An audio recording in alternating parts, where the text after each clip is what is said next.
Good morning student. आज हम maths का चैप्टर 5 का मेंटल मैथ्स करेंगे। इसमें से कुछ सब मैं आपको सॉल्व करके बताऊंगी और कुछ आप खुद सॉल्व करेंगे, वो आपके होमवर्क होंगे। सबसे फर्स्ट स्टार्ट करते हैं। Right all the factors of the following. इसमें आपको फैक्टर्स निकालने बोल रहा है जो चैप्टर 5 में एक्सरसाइज 1 में है, एक्सरसाइज 1, 2, 3 में है। ठीक है, तो इसमें आपका क्या दिया है, A11। तो जब हम 11 का फैक्टर निकालते हैं तो आपको पता है कि कौन सा एक ऐसा नंबर होता है जो सबसे डिवाइड हो सकता है, तो वो है 1। तो हम क्या करेंगे, 1 इंटू 11, 1 11 ज़ा क्या आता है 11। अब आप सोच के देखिए 11 किसी और टेबल पे आता है क्या? 11 बस ओनली अपने ही टेबल में आता है, इसलिए 11 1 ज़ा 11 आएगा। और किसी टेबल में आएगा तो नहीं आएगा। तो हमारा आंसर क्या आएगा, द फैक्टर्स ऑफ 11। 11 का फैक्टर्स निकालने बोला है ना, इसलिए हम लोग क्या मेंशन करेंगे, द फैक्टर्स ऑफ 11 आर 1 और 11। ठीक है, वैसे 15 आया। 15 सबसे पहले कौन से टेबल में जाएगा, तो कॉमन सी बात है कि 1 के टेबल में जाएगा। 1 15 सा 15 होता है। 2 के टेबल में 15 जाता है क्या? तो बिल्कुल नहीं जाता है, वो 3 के टेबल में जाता है। 3 5 ज़ा 15 होगा। फिर आप इसका अपोजिट कर दिए, 5 3 ज़ा 15 भी हो जाता है। 1 15 ज़ा 15 होता है, तो 15 1 ज़ा 15 हो सकता है। ठीक है, तो हमारा आंसर इसमें क्या आएगा, द फैक्टर्स ऑफ 15। 15 का फैक्टर्स क्या क्या निकला है, 1 3 5 15। ठीक है, सी है 70। 70 जो है वो आपका होमवर्क है, आप सॉल्व करोगे। अब आता है उसके बाद डी क्या है 160। तो 160 सबसे पहले किसके टेबल में जाएगा, तो 1 के टेबल में जाएगा। 160 इंटू इक्वल क्या आएगा, 160 आएगा। फिर आप चाहे तो उसको डिवाइड करके देख सकते हैं, आपको इजी प्रोसेस पड़ेगा। 160 को हम 2 से डिवाइड करेंगे तो हमारा आंसर आता है 80। तो 2 80 ज़ा क्या होगा, 160 होगा। वैसे 3 का निकाल के देखेंगे, 4 का निकाल के देंगे तो 4 40 ज़ा 160, 5 30 ज़ा 160, 8 20 ज़ा 160, 10 16 द 160, 16 10 द 160, 16 1 ज़ा 160। ठीक है, तो हमारा आंसर क्या आएगा, द फैक्टर ऑफ 160। 160 का फैक्टर बता रहा है आर 1 2 4 5 8 10 16 160। ठीक है, ई 200 है जो आपका होमवर्क है। आप लोग इसको पहले भी सॉल्व कर चुके हो, तो आपको इजी प्रोसेस में बनेगा। अब आता है हमारा सेकंड क्या है, फिलिंग द ब्लैंक्स। इसमें क्या दिया है, एक 2 इंटू 3 इंटू 5 इक्वल कितना होता है बता रहा है, 30 होता है। तो so Philips is the multiply of 2 3 and Philips. अभी आपको इस क्वेश्चन में बताया कि 2 इंटू 3 इंटू 5 कितना होगा बताया, 30 बताया। तो वो पूछ रहे कि ये जो 2 3 और कौन सा नंबर है जो मल्टीप्लाई करेंगे तो इधर कितना आंसर आएगा। तो कॉमन सी बात है बच्चों, इधर जब 2 3 है और इधर भी 2 3 है तो मतलब वही है। सबसे पहले यहाँ हमारा आएगा 5। ठीक है, अब क्या होगा, 2 इंटू 3 इंटू 5, जैसे इसमें लिखा है 2 इंटू 3 इंटू 5, तो हमारा आंसर क्या आएगा, 30 आएगा। ये सेम वही है, जो नंबर मिल नहीं रहा है सबसे पहले उसको ढूंढना है, फिर मेंशन करना है। अब सेकंड देखते हैं, 7 इंटू 6 इक्वल क्या होता है, 42। So 42 is a multiply of फिलिप्स एंड फिलिप। तो 42 लाने के लिए हमको किससे मल्टीप्लाई करना है बता रहा है, तो 7 और 6, 7 इंटू 6 इक्वल 42। ठीक है, सी है 15 इंटू 4 इक्वल 60। ठीक है, सो 60 इज़ अ मल्टीप्लाई फिलिप्स एंड फिलिप्स। तो 60 लाने के लिए हमको किससे मल्टीप्लाई करना है, तो हमारा आंसर आएगा 15 इंटू 4 इक्वल 60।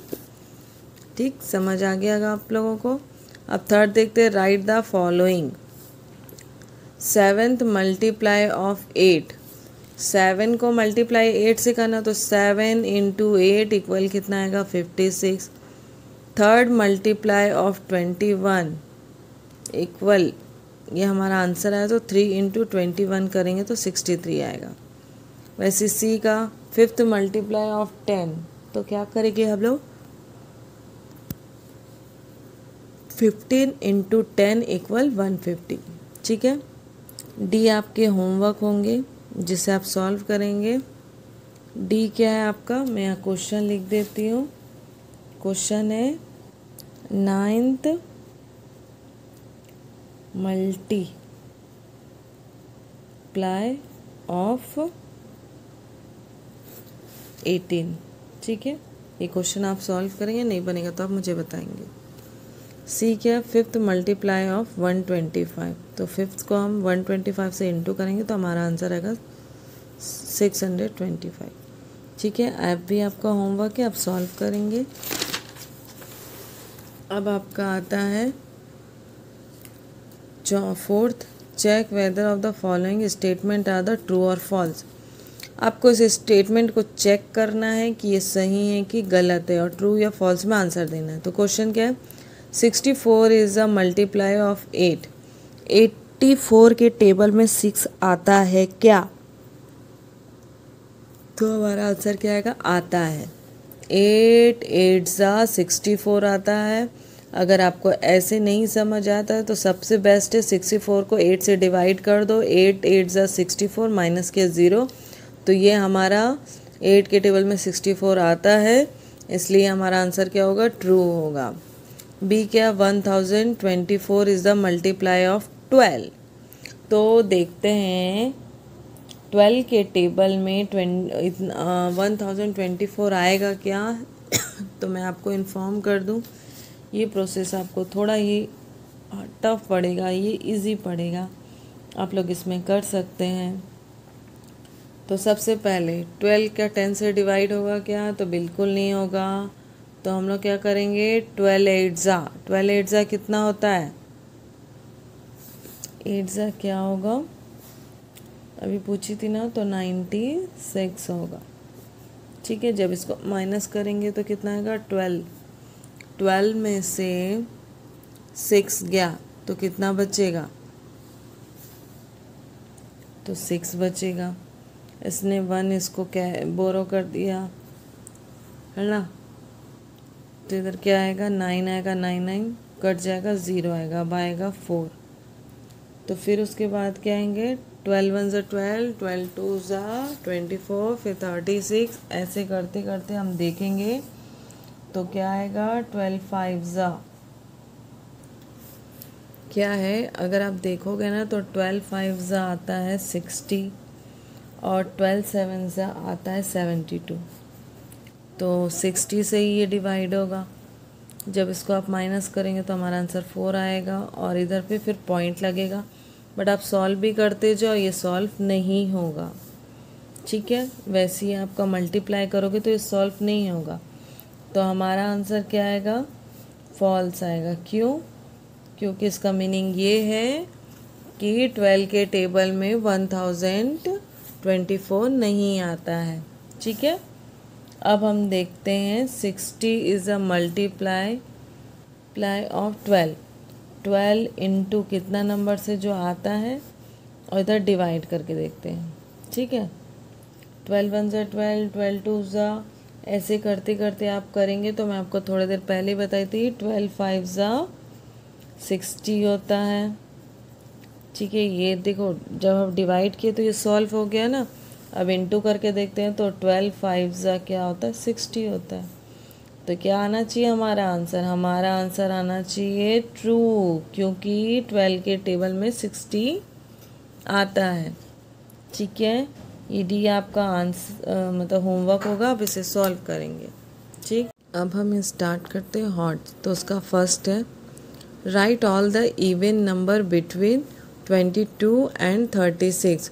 क्वेश्चन में आपको बोल रहा है कि इवन नंबर ढूंढना है, बट किसके किसके बीच में, 22 से 36 के बीच में। तो सबसे पहले हम ये जानते हैं कि इवन नंबर होता क्या है। इवन नंबर वे नंबर होते हैं जो 2 से डिवाइड होते हैं, या 2 के टेबल्स में आते हैं, या 2 से डिवाइड होते हैं। अगर आप देखोगे 22 से 36 के बीच में तो क्या है 22 2 से डिवाइड होगा, हो जाएगा। 24 होगा, 28 भी होगा, 30 भी होगा। बट अब 31 सोच के देखिए, 31 होगा क्या 2 से डिवाइड? तो बिल्कुल नहीं होगा। 32 हो जाएगा, 34 भी हो जाएगा और 36 भी हो जाएगा। तो इवन नंबर क्या होते हैं? इवन नंबर 2 से डिवाइड हो सकते हैं। सेकेंड है right all the odd numbers between 35 and 51। तो हम लोग को ऑड नंबर कौन से लिखने हैं? 31 से 51 के बीच में। अभी मैंने आपको बताया था इवन नंबर क्या है? 2 से डिवाइड होते हैं। ऑड नंबर को आप कैसे पहचानेंगे? वो नंबर जो 2 से डिवाइड नहीं होते हैं वो कौन से नंबर होते हैं? वो नंबर होते हैं ऑड नंबर। और हम लोग को किस में से किसके बीच में ढूंढना है? तो हम लोग को ढूंढना है 33 से 51 के बीच में। 33 2 से डिवाइड नहीं होता, ना 35 होता है, ना 37, ना 41, ना 43, ना 44। 44 हो जाएगा 2 से डिवाइड, बट 45 नहीं होगा, 47 भी नहीं होगा, 49 भी नहीं होगा, 51 भी नहीं होगा। ठीक है। अब थर्ड आता है write the smallest and largest factor of 39। हम लोग का 39 का स्मॉलेस्ट फैक्टर बताना और क्या बताना? Largest factor. तो 39 का स्मॉलेस्ट फैक्टर क्या होगा? तो स्मॉलेस्ट फैक्टर होगा 3। ठीक है। आप इस 39 को पूरा डिवाइड करके देख सकते हैं साइड में। ठीक है।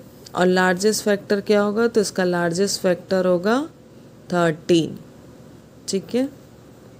अब आता है write the multiply of 11 which are the greater than 80 but less than 110। इसमें बता रहा है कि 11 को हमको जो भी इंटू करना है वो जो नंबर आना चाहिए इंटू करने के बाद वो 80 से बड़ा नहीं होना 80 से बड़ा नहीं होना चाहिए और 120 से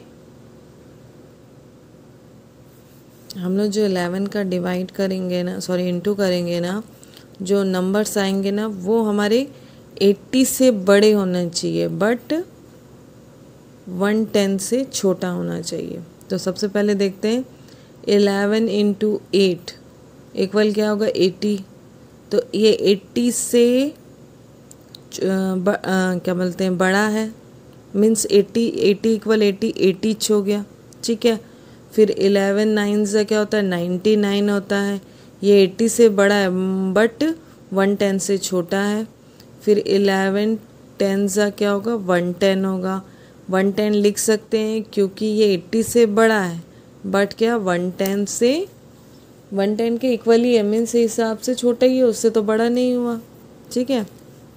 ए multiply of a number is fill ups smaller than the number. जो भी नंबर्स को हम मल्टीप्लाई करते हैं वो जो उसके फैक्टर्स होते हैं, जो नंबर्स होते हैं वो क्या बोलते हैं उसमें से छोटे होते हैं। तो क्या आएगा? नेवर। मीन्स मल्टीप्लाई जब किया जाता है तो उसके एक नंबर्स छोटे होते हैं। ठीक है। तो आपका यहाँ चैप्टर 5 का मेंटल मैथ्स कंप्लीट होता है।